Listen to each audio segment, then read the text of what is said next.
Hey, what's going on everybody? It's Joe from Gadgetry Tech, and in today's video we're going to talk about the brand new ZMF Ori 3.0. This is a closed-back headphone using an 80mm planar-magnetic driver, and it has a retail price of $2,200. Thanks to some low impedance and rather high sensitivity, it's rather easy to drive as well. This was sent to me for review by ZMF, but there was no monetary exchange. I do not get to keep this. This is just a loaner, and I will not be using any affiliate links in the description below, so that way you don't think or worry about any kind of reason or incentive for me to say certain things about this video. Normally I would have this unboxed already, but I think the unboxing experience is part of the specialness about the headphones, so if you want to be surprised, maybe skip ahead.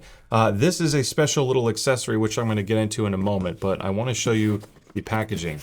It's rather sweet. First, it comes in a cardboard box within a cardboard box, so we're going to open this part and show you this beautiful case. I don't need this anymore, so we're going to discard that. This case looks and feels incredible. Honestly, like even just the simple things where it has this nice silver zipper, and it's obviously a artificial leather. This isn't going to be a real leather considering the cost that would involve, but it feels very premium, and there's a little bit of a pad to it. I think it's like a protein leather. If I'm wrong and this is real leather, I will definitely say something in the description or add a graphic on the screen. But look how stunning this is presented. Even this material right here, like if you know, there's like that whole vibe where you go to a cabin and it's kind of like cold and rainy outside and you have like that favorite sweater or favorite blanket. This is the kind of material that it reminds me of, and it's just such a special warm, cozy vibe right off the bat. And then you're greeted with this gorgeous wood, which is torrefied black limba hardwood. And this is a wood that's commonly used in furniture and some electric and acoustic guitars.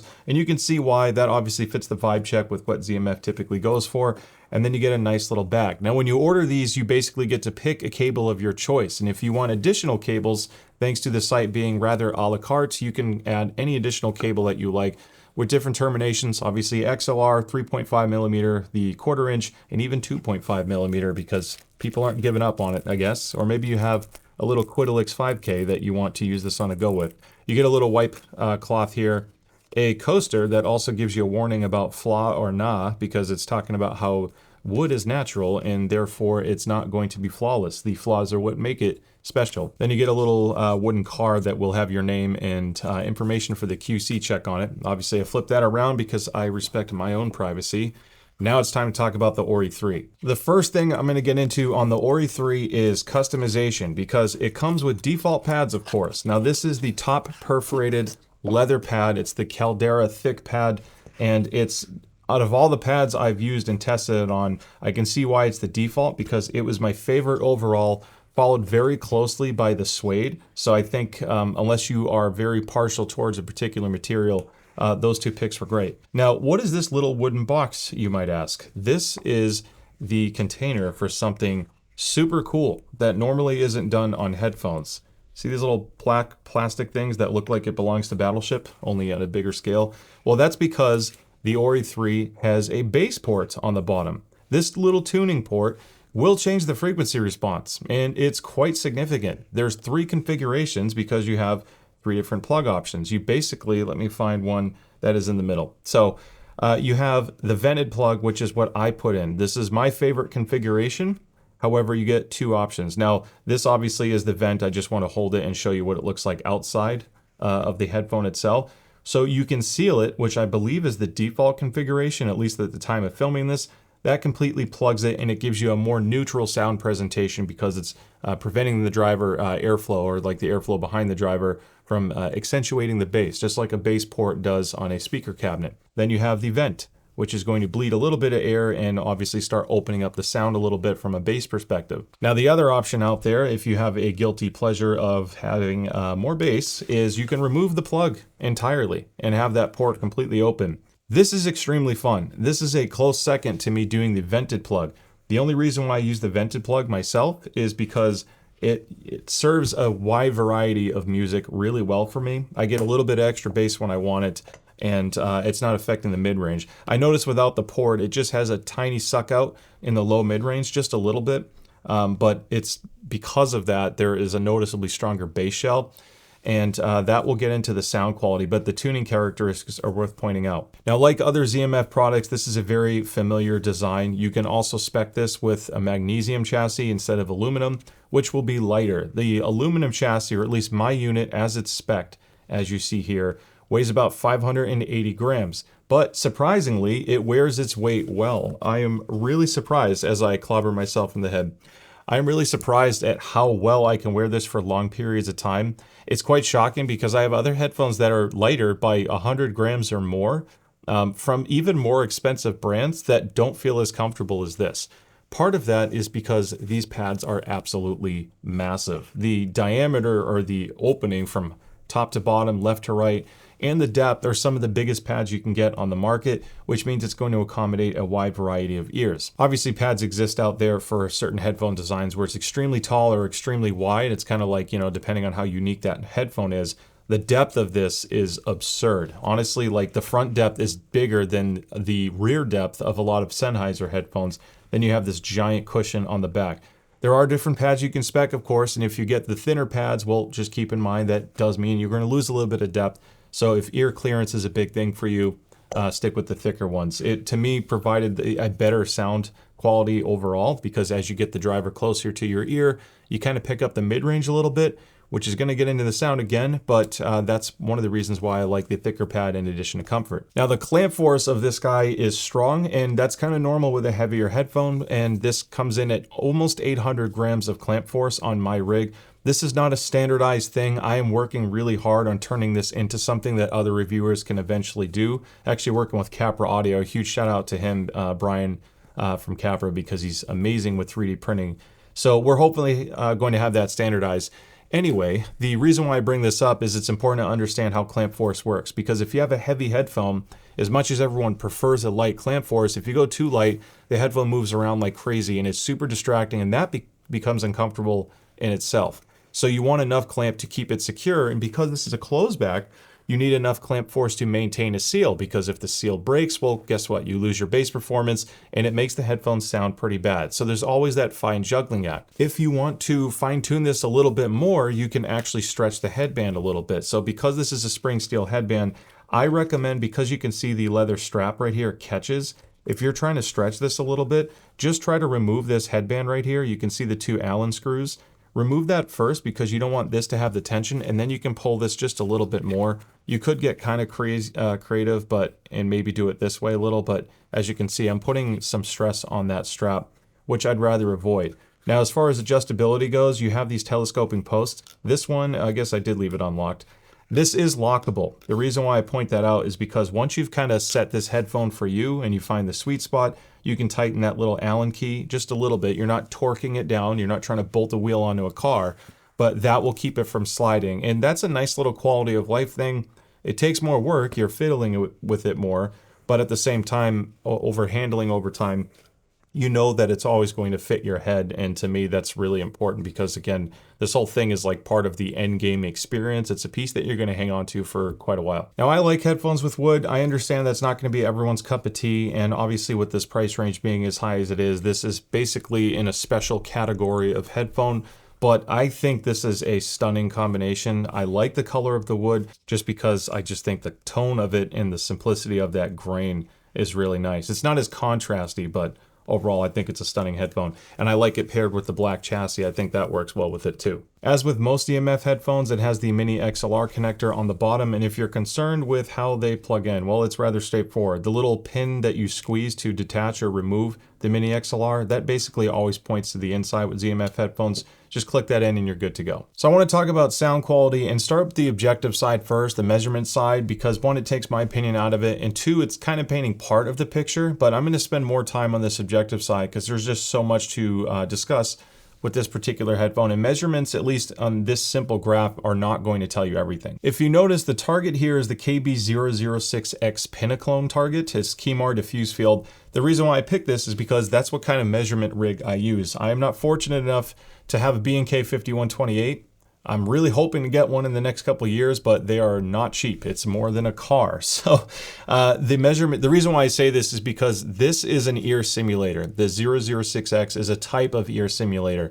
just like a Gross 43AG, just like a BK5128, etc. So all of these ears are simulating in one fashion or another, and they are not the exact representation of what you're going to hear, and they are not interchangeable either. I say this because if you compare my measurements to someone else's measurements and they are not using my exact rig and testing methodology, or even my coupler clone, because the actual measurement capsule, the microphone, can have a little bit of variance, all of these things mean you can't look at this solely as the only measurement of this headphone. There's probably going to be a lot more posted out there, so just take that for what you will. Just consider this a general sense of how my rig hears it compared to other things that I have measured. Having said all that, I have measured a lot. I've actually taken over 100 measurements of this headphone because there are just a ridiculous amount of configurations you can do, and I didn't even scratch the surface yet because you can do physical mods too, of course.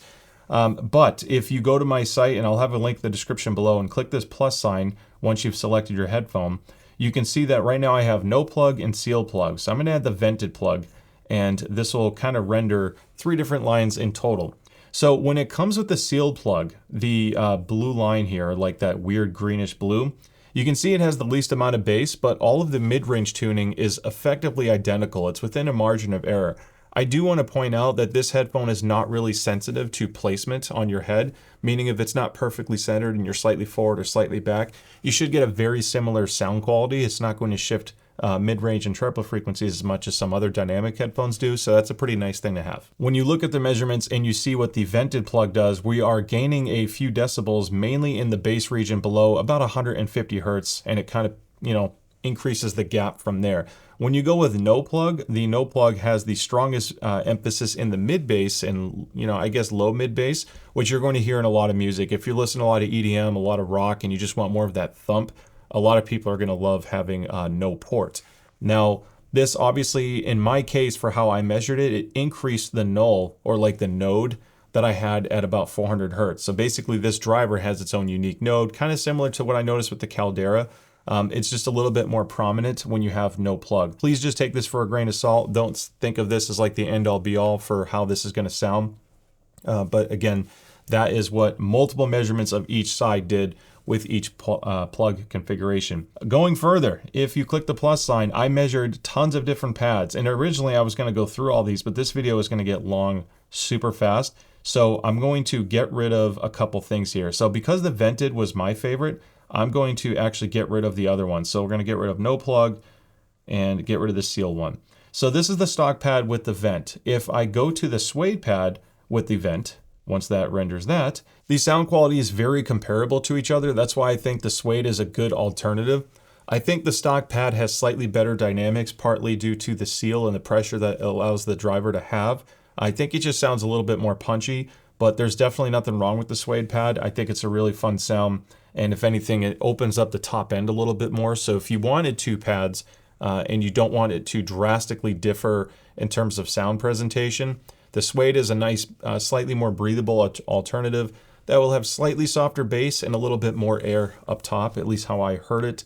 And then when we go into other vented ones, so this is the Perf hybrid pad, which is a really fun pad. But to me, I just feel like the way this impacted the tuning in terms of the treble, you can see a little bit of lift here even on my rig. I just preferred the stock pad more. I didn't have as much of a peak or sibilant issue with the stock pad. I did measure more. I didn't add them all to the site because frankly this takes forever. But there are the lambskin thin pad, which really reduce bass, and to me it kind of defeats the purpose why you would go with this one. So I didn't add that, but just keep in mind that pads make a massive difference on sound quality. Don't just pick the one that has a material name or look that you like.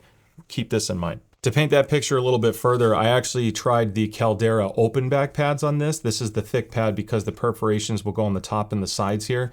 And this kind of softened the dynamics again, kind of like the suede pad, but it tones down the upper mid-range. So I didn't focus too much on the objective side and kind of explaining everything you were seeing. You could clearly see that there's a lift in the mid-range with this headphone, but I'm going to use the subjective side of things to really explain to me how it sounds and also how it compares against some other headphones. I think it's fitting to compare it to the Caldera Close because it's another planar magnetic headphone that ZMF has made.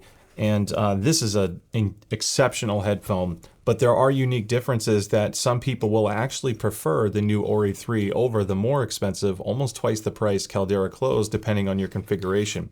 For one, the drivers are different. Regardless of size and layout and some of the shared structure of building this system, they both use asymmetrical magnet systems, the CAM system. They both have a special tuning system behind the baffle, or at least inside the cup, to tune backwave reflections. And the front baffle design material is slightly different between the two. So this guy uses a carbon fiber front baffle, whereas the Ori 3 uses fiberglass. That's more of like a structural thing in terms of, I think, cost effectiveness. It might provide some different tuning characteristics, just like Kevlar on a speaker driver will impact the sound. Material choices matter, but I want to talk about what happens when you switch drivers here. Now, they're both planar, and as a result, the electrical impedance curve is basically perfectly flat. The Caldera is a 32 ohm headphone, and this is a 60 ohm. I only say this because if you are switching to a lot of different amps, even if your amp has high output impedance, you shouldn't really hear a difference in frequency response because these are so flat. Whereas you go with something like an Atrium Open, which is rated at 300 ohms and can peak over 500 ohms, this is going to vary very differently depending on the amp that you're connecting it to, and that's why a lot of people use stuff like this with tube amps. I know I'm kind of getting back into specs again, but understanding this important spec is going to help explain some of the differences between these two headphones and why the Caldera has its own slightly different presentation. The Ori 3 uses a 6 micron thick Captain diaphragm. It's a slightly thicker diaphragm material than the Caldera, which is only 2 microns thick, and that uses TPE or polyethylene. The biggest difference with these, the most noticeable thing to me, is the Caldera just sounds a little bit faster, a little bit more analytical. It has a faster attack and decay. So the second a note is supposed to stop on the electrical signal, the Caldera is more likely to stay true to that. The Captain driver or diaphragm that is found in the Ori 3 just softens it up a little bit. It still comes across with a lot of force, a lot of presence and command of the bass note, but consider the Caldera a little bit more on the micro details, whereas this has more of a macro focus, and it's a really fun, closer to like a speaker-like listen at loud volumes because it comes across a little bit punchier sounding to me. The Caldera is like punchy with class, and if I were to say this is the same person going to a wedding, the Caldera is the person in the suit that is showing up to the wedding at the beginning of the night, and after a few drinks and some dancing, well, the Ori 3 comes along and it's here to have a good time. A button or two might come off on your shirt because you're letting loose. And it's just a different sound. I've come to appreciate what Caldera does, and it's why I purchased the Caldera Open and why that headphone's here. I just fell in love with it, and I have actually demoed this to a lot of people, and they've had a lot of emotional reactions because of how special that sound is. And the Caldera Closed is shockingly good as a closeback compared to the Caldera Open. It has a good amount of bass, it has a little bit of warmth to it, and the mid-range is more relaxed. When you get to the Ori 3, the bass might seem comparable. Some cases it will sound like a bassier, punchier headphone, more of a thump sensation, even though it doesn't measure noticeably stronger. The Ori 3 is just a little bit more forward in the 1 to 3K area, but it is married well to the upper treble. It's not like this just comes out of nowhere and then it's dark sounding. It's a really cohesive sound, but it just comes across as a more energetic, bombastic type sound.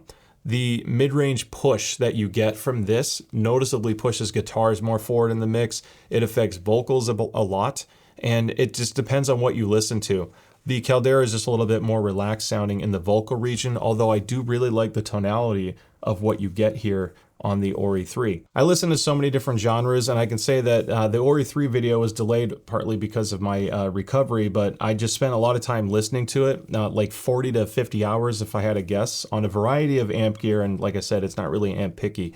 I can tell you, just to be blunt, as a reviewer, when you have a headphone that you end up just listening to for hours at a time, to me it doesn't necessarily mean that the whole world is going to love it, but it certainly resonates with me in terms of what getting headphones is about. And it's not chasing every single spec on paper. It's not chasing a certain measurement or a certain price point necessarily, because I've had really good experiences with $100 audio products before. What this does is it kind of reminds you of the importance of just listening to music and enjoying it. And there are certain songs where I would prefer to listen to on the Caldera, you know, like Beastie Boys and Rage Against the Machine. the way their voices cut through the mix, I just think Caldera presents it better because those voices are mixed to be a little bit thinner and a little bit sharper sounding. It's just the tone of their voice. This type of presentation lifts them up a little bit more forward than I would like. Now that is at like a party volume, not like deafening, but when you turn it up, that forwardness comes across. However, there are a lot of songs where I would prefer and did listen to this more. One of them is called Into the Deep Blue by Lemon and Soul. It's a wacky song. I usually don't listen to the entire thing. Sometimes maybe I'll get lost into it.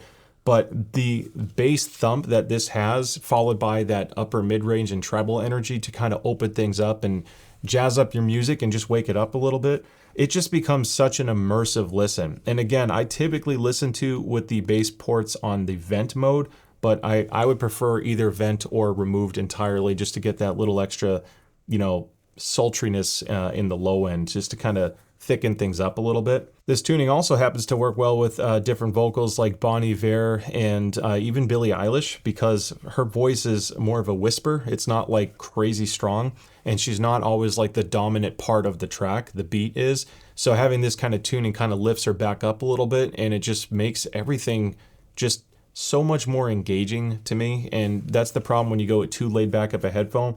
Laid back and safe is good, but safe does not always mean fun. It just means versatile without the excitement that you get occasionally from a tuning like this. I don't have every single ZMF headphone here. That would be the dream. But I do have a collection that's growing, and I have a Bokeh closed. I've listened to a lot of the other ZMF headphones. I think if you're just purely chasing timbre or some really fun mid-range warmth, I think the Bokeh Open and the Atrium Open are some of the best, most rewarding mid-range headphones you can listen to for that lushness. The Caldera is, to me, my favorite headphone for journeys, just because it has insanely flat bass extension, but it still has a punch that kind of defies what a planar-magnetic headphone can do. Then you get really nice wide soundstage. Again, it does trade off tonality a little bit, but what I do hear is a really fun listen. And then because of that, both Calderas, again, like I said earlier, just excel at detail retrieval and being the most analytical product I've heard from ZMF. The Bokeh Closed is a warmer, more relaxed sounding headphone. I think it would be kind of similar to the Verite to an extent. This is the Verite Open, which is more focused on the mid, but it's a little bit thicker, darker sounding. This is not one of my most favorite tuning headphones out there, but I think this is better suited for a higher output impedance amp. And when you marry those together, then it kind of becomes a more magical listen. I know I'm going to get asked about gaming performance. I always do on every headphone, and this is obviously going to be great for gaming. It's a $2,000 headphone with good driver matching and good detail retrieval. This particular tuning is kind of an exceptional unicorn in the gaming space because you can remove the plugs, then get this immersive deep bass to it and get really sucked into whatever game you're playing. And because the mid-range tuning is forward enough, even without the plugs and having all of that extra bass, it's still super focused on the whole footstep audio cue thing. A lot of the details you care about stand out regardless of the plugs or not.